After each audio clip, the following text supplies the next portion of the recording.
თბილისის საქალაქო სასამართლოში თანაინვესტირების ფონდის ყოფილი ხელმძღვანელის გიორგი ბაჩიაშვილის პროცესი მიმდინარეობს. მოსამართლემ პროკურორის შუამდგომლობა დააკმაყოფილა და სხდომა დახურა. უკვე 1 საათია დახურულ პროცესზე კითხავენ სახელმწიფო ბრალდების მოწმეს ქართულ ბანკის სამეთვალყურეო საბჭოს თავმჯდომარეს ნატო ხაინდრავას, რომელიც ქართულ ბანკის გენერალური დირექტორის თანამდებობას 2015 წელს იკავებდა. შეგახსენებთ, გიორგი ბაჩიაშვილს ბრალად ედება დიდი ოდენობით ბიტკოინების მართლსაწინააღმდეგო მითვისება და უკანონო შემოსავლის ლეგალიზაცია. პროკურატურის ბრალდების თანახმად საქმეში დაზარალებული ბიძინა ივანიშვილია.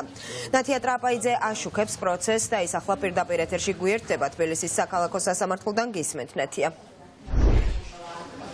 თქვენ უკვე აღნიშნეთ, რომ 1 საათია, ცოტა მეტი, რაც დახურულ სხდომაზე იკითხება ნატო ხაინდრავა. ეს არის ქართულ ბანკის სამეთვალყურეო საბჭოს თავმჯდომარე, რომელსაც სადაო პერიოდში, ანუ იმ დროს, როდესაც ბაჩიაშვილსა და ივანიშვილს შორის შედგა შეთანხმება, იყო ქართულ ბანკის გენერალური დირექტორი და ის უშუალოდ მონაწილეობდა ამ მოლაპარაკებაში. უნდა აღინიშნოს, რომ ნატო ხაინდრავა არის ივანიშვილების წარმომადგენელი თითქმის ყველა კომპანიაში, რომელიც მათ საკუთრებაშია, მათ შორის ხაინდრავა წარმომადგენელი იმ კომპანიებში, რომელიც ივანიშვილებმა დეკემბრის 2024 წლის დეკემბრის ბოლოდან შექმნეს და არსებობს ვარაუდი იმისა, რომ ეს კომპანიები, ახალი კომპანიები ივანიშვილებმა შექმნეს იმისთვის, რომ სანქციებს თავი აარიდონ. რაც შეეხება უშუალოდ განსახილველ საკითხს, რა ჩვენებას აძლევს ნატო ხაინდრავა სასამართლოს, რა თქმა უნდა, ჩვენ ამასთან დაკავშირებით ინფორმირებულები არ ვართ, რადგან სხდომა დახურულ რეჟიმში მიმდინარეობს, თუმცა ჩვენ შევესწარით შეხვედრას ბაჩიაშვილის ოჯახის წევრებსა და ხაინდრავას შორის და მის მიერ ნათქვამ ფრაზას თქვენ უნდა გეშინოდეს, ეს არის ფრაზა, რომელიც ბაჩიაშვილებმა აღიქვეს მუქარად. ჩვენ შეგვიძლია ვნახოთ ახლა ეს ვიდეო და შემდეგ უკვე ბაჩიაშვილის დედის განმარტება. და თქვენი საქმეა, მე რასაც შემიკითხებიან, იმაზე უნდა ვისაუბრო, ასე არა ვარ. არაფრის არ მეშინია, ისინი მეშინია. მე არაფრის, თქვენ უნდა გეშინოდეს.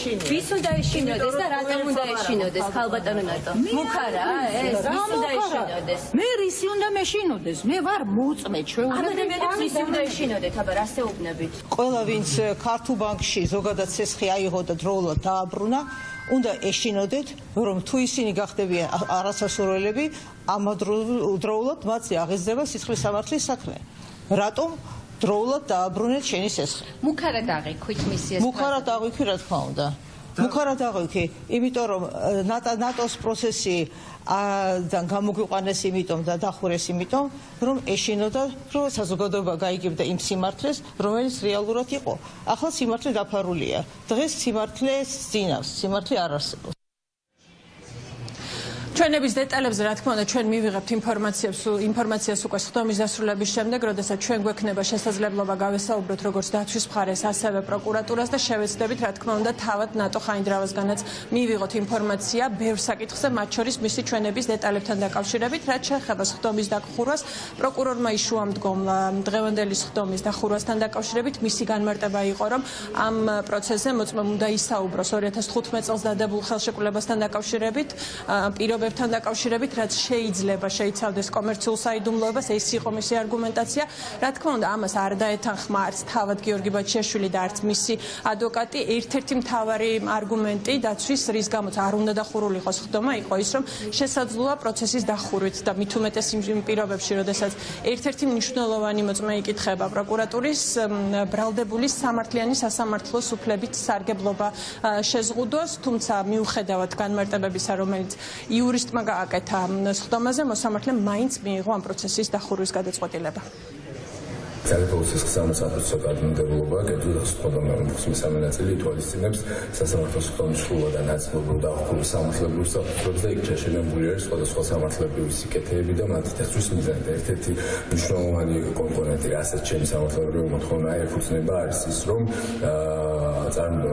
თუ არსებობს პერსონალურ მონაცემების პროფესიული ან კომერციული საიდუმლოების დაცვის მიზანი, შესაძლებელია მოხდეს სხდომის დახურვა.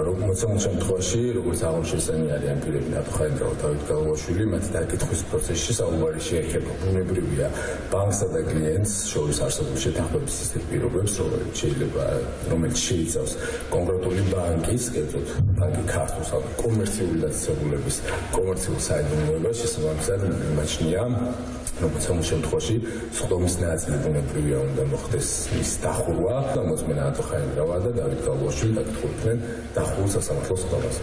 სიმართლე გითხრათ, ცოტა გაუგნებული ვარ ამ შუამდგომლობ და მოგახსენებთ რატომ. სესყის ხელშეკრულება არათუ კონფიდენციალური ინფორმაცია, არამედ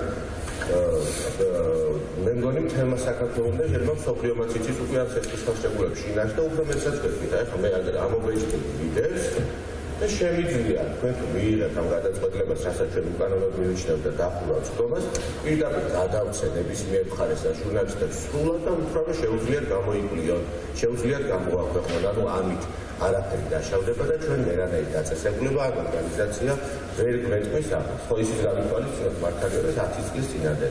ადვოკატს ვეთანხმები და მე არანაირი პრობლემა არ მაქვს, რომ ჩემი რამე ინფორმაცია გასაჯაროდეს. პროცესი არის საჯარო, ეს არის ამ პროცესის ძალიან მნიშვნელოვანი შემადგენელი ნაწილი და აუცილებლად უნდა იყოს საჯარო. ეს ჩემი მოთხოვნაც არის. სასამართლო მიიჩნევს ბრალდების მხარის და დაცვის პოზიციების მოსმენის შემდგომ, რომ რიგი საკითხები შეიძლება გამოუჟღანდეს, ამას შეძლებელია გავლენა მოახდინოს კომერციული ბანკის საიდუმლოებაში, საბამისად სასამართლოს მიაჩნია, რომ ამ შემთხვევაში მოწმეების დავით გალუაშვილის და ათო ხაინდრავას დაკითხვა უნდა მოხდეს დახურულ სასამართლო სხდომაზე.